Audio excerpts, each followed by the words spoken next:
Hello, everyone. I'm Monet Ota, and this is my presentation, Building Bridges, Food as a Vessel for Culture. So before I start, I would like to extend a thank you to my advisor, Dr. Metheny, for supporting me throughout this project.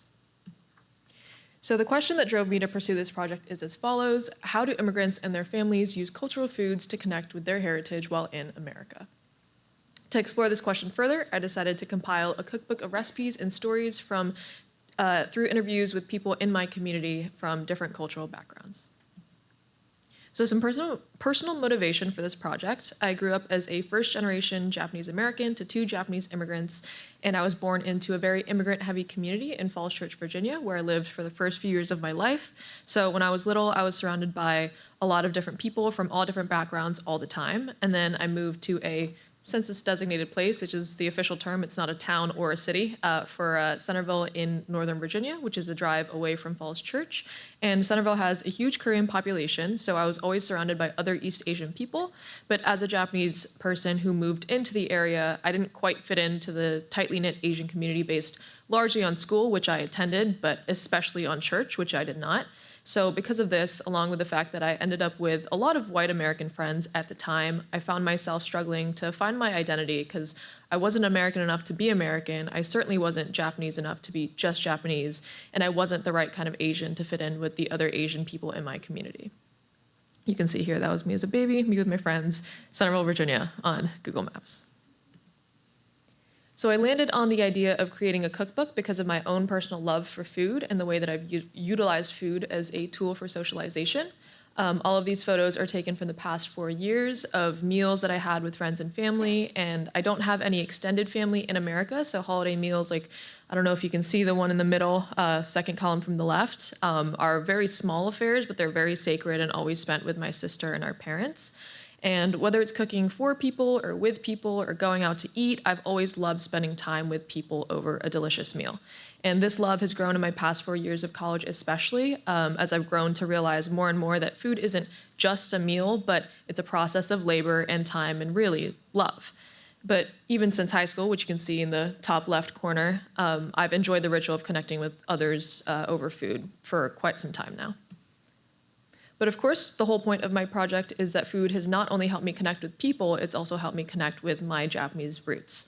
Japanese foods come in all shapes and colors and sizes and flavors, and of course, I love sushi. It's one of my favorite foods in the entire world. But even the lesser known foods like okonomiyaki, which you can see top left as well, which is like a savory pancake, as well as less flashy foods like Japanese curry, and especially traditional foods like nimono, which is a staple New Year's food, have brought me closer to my background. So you might be able to see on the right side my family's osechi, which is a traditional spread eaten by Japanese families on and around New Year's. And you can see that, I'm not sure if you can read it, but the photos are from two different decades, the 2010s and the 2020s. But you can see that there are a lot of the same foods in those photos, which is kind of the point of the traditional aspect of osechi. And there's nimono included in it as well, which is a very traditional food that we eat. And growing up, I remember thinking, if I maybe can't speak the language well enough or read or write at all, I can sure as hell eat the food. But despite my love for food and my people's food in particular, my relationship with said food and my culture has evolved through positives and negatives, as is the story for many immigrants and their families. So these are the stories that I wanted to explore with this project. So my process began by identifying individuals in my community that came from different cultural backgrounds and conducting a number of interviews of different lengths. So some were a little bit longer, some were a little bit shorter. And the goals of these interviews was to understand the relationship between immigrants and their families with their culture, as well as how they interacted with their heritage through a specific dish from their culture. I asked my interviewees about their immigration stories, and some of them were able to share their own, while others shared the stories passed on to them from their parents and grandparents of their process coming to America. And hearing these stories helped me to understand where my interviewees were coming from and their cultural roots. And I asked my participants to be vulnerable and tell me about how they felt being quote unquote different from other people growing up, whether or not they felt particularly proud or embarrassed of their background. And I heard a common theme, as I'm sure a lot of us are familiar with, of the smelly school lunch where mom packs you some food that she grew up eating for you to bring to school for lunch, and the other kids think it's kind of gross. And I asked the interviewees to I asked my interviewees whether their feelings about being immigrants and first-generation Americans have changed over time, especially coming to college, and the resounding answer was yes.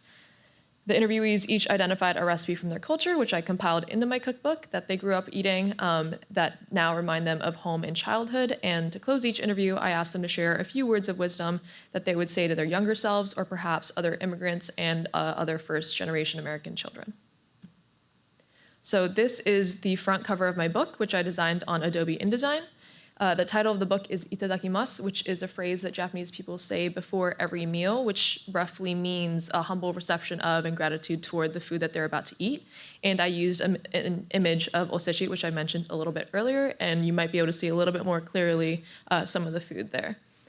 And I created a torn edge in between the image and the solid coloring below to represent the disconnect that myself and other immigrants experience with their cultures, but you can't really tell if the tear's in the image or the solid coloring below it to kind of symbolize the confusion that many of us experience in trying to identify with our heritage. And it also just adds visual interest, which is very important with a visual, physical medium like this. And I have the 3 lines bordering the page, as 3 is considered a lucky and positive number in Japanese culture associated with prosperity, the spirit, body, and mind, and more. So this is an example of what one recipe spread will look like. And you can see the recipe on the left split into the relevant parts. And I have the photo on the right with the same border that we saw on the cover page to create a sense of unity throughout the book. And in the top left corner, there's a cherry blossom flower that I created in Adobe Illustrator. So not only are cherry blossoms the national flower of Japan, but I grew up in Northern Virginia and near Washington, D.C., so cherry blossoms were a common sight in my life come springtime every year, so these flowers hold extra significance to me. And this recipe is one that I added to the book myself, and one that I wrote down both from my own memory and through speaking to my parents about the process of making the dish. So this excerpt is the excerpt spread that will accompany the recipes. So for my own recipes, I write about how I interacted with the dish throughout my life and how my relationship might have changed with it and what they mean to me. And for recipes from my interviewees, they'll range from these same topics as well as include moments in time where they cooked or ate the dish and include quotes that I pulled from our conversations. And then on the right side, I'll include notes with photos of my interviewees as well as words of wisdom that they shared with me that they have for other immigrants and their younger selves. And here I just added a graphic I made as well on Illustrator of a key ingredient in the recipe, which are eggs, just because there are only so many photos that I have that I want to include of myself, and only so many times you guys would want to see my face in this book. But that is the excerpt spread. And these are examples of words of wisdom that my interviewees shared with me. So Smaran Ramdi said, "Never feel like it's ever over in terms of relearning and reconnecting with your culture, and that you shouldn't feel ashamed to go through that process." Alison DeWitt said that the universe came together to make and create us, and that we're all special in our own ways, and to ignore anyone that says otherwise. And Christian Badawi recommended that we all keep speaking and practicing our native languages and hanging on to that part of ourselves as much as we can. And this is a QR code to the page that will hopefully hold my book very, very soon. It's not quite finished yet, but you will be able to take a closer look at these spreads that I showed you guys if you so desire, and the book will be up by latest May 6th in its entirety. And that is all. Thank you. All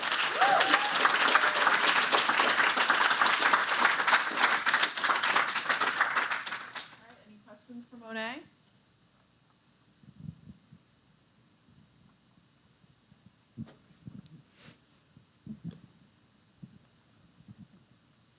Hi, Monet. What happens next? How will you take your insights from this project forward to help other immigrants or to direct you in your career path? So this was very much a passion project for myself, just kind of, not to sound selfish or anything like that, but I kind of created it to help myself kind of reconcile with my own identity of being a Japanese American. So I think as I work a little bit more on it, and then once I've finished the book in its entirety and I'm able to take a look at it and really process what I've been told and what people have shared with me, I'll be able to better understand kind of that process that immigrant children go through and see that I'm not alone and that I'm not, a bad person for being a little bit embarrassed of my background when I was younger and kind of having that shame growing up of being different. So it's kind of a personal thing for me. That was kind of the purpose of it. So that's what I hope to take from it moving forward.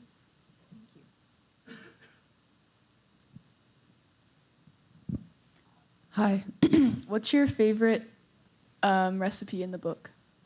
I think I would say it's my own personal one, is nimono. Well, actually, there's two, sorry. One is nimono because it's a dish that we eat every year for New Year's, and I don't really like it. But it's something that I expect every year, and it's something that really evokes a lot of memories for myself. So every year I go home and my mom makes it, and she's like, "Are you gonna eat it this year?" And I say, "Yes, Mom, I will eat it." And she's like, "Are you gonna enjoy it?" And that's when I'm like, "Oh, maybe, maybe not." But I still eat it anyway, and I still enjoy the memories that I'm able to kind of remember with it. So that's probably one of the dishes. And then my other dish is fufu, and this stew that my friend shared with me that I was actually able to enjoy with her this past summer, I think, or earlier in this year. And it was really cool because it's like a West African dish, and I've actually never had West African food before, so it was really awesome to kind of talk to her about that dish as well. Have you tried making any of the other recipes yourself? I have not yet, but now that I have the recipes, I will definitely feel more incentivized to. Yeah.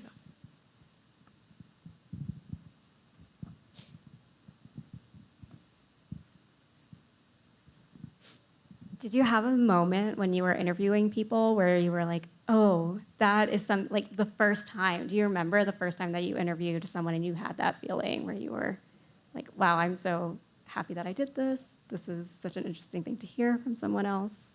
I had a friend that was telling me that growing up, obviously she had kind of a tumultuous relationship, as many immigrants do, with her culture, but also that she didn't quite feel as isolated because she had a lot of support growing up and a lot of community from her own culture where she grew up.